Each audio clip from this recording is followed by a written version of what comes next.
এক হাতিয়া দেওয়াল। দেশের এই মন্দিরে শিবের পুজো করতে মানুষ ভয় পায়। অভিশপ্ত কেন এই দেবালয়? উত্তরাখণ্ডে শিবের এমন একটি মন্দির রয়েছে যেখানে শিবলিঙ্গের কেউ পুজো করে না।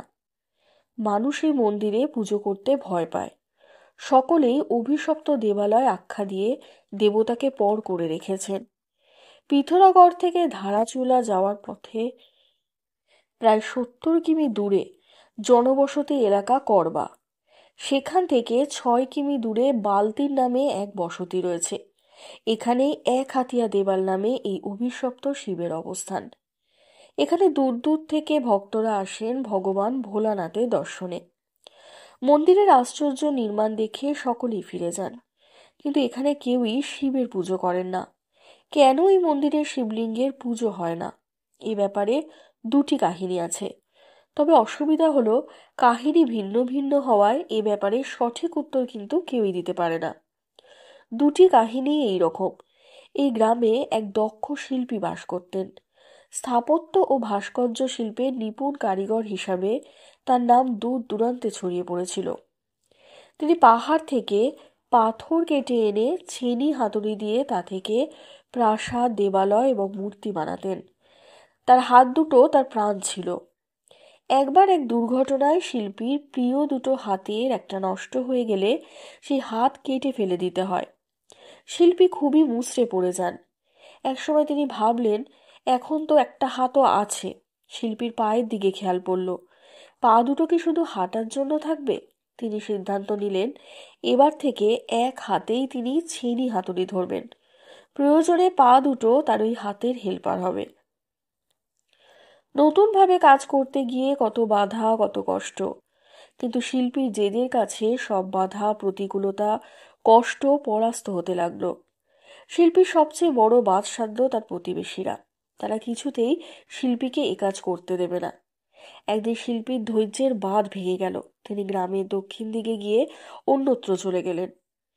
যেদিক দিয়ে শিল্পী শেষবারের মতো গ্রাম ছেড়ে চলে গিয়েছিলেন, সেখানে পাথরের একটা ছোট্ট খাদান ছিল। পরের দিন সকালে সেই খাদানের চিহ্ন পেল না গ্রামবাসীরা।